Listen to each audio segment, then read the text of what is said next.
আমার নাম প্রকৌশলী মোহাম্মদ আমিনুল্লাহ। আমি বিএসসি ইঞ্জিনিয়ার, রাজশাহী প্রকৌশল বিশ্ববিদ্যালয় থেকে বিএসসি ইঞ্জিনিয়ারিং কোর্স কমপ্লিট করি।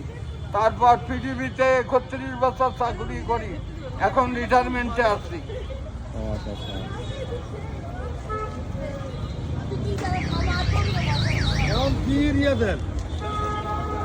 হারাম কাজ করবেন না, দিন কায়েম করা ফরজ, দিন কায়েম করা।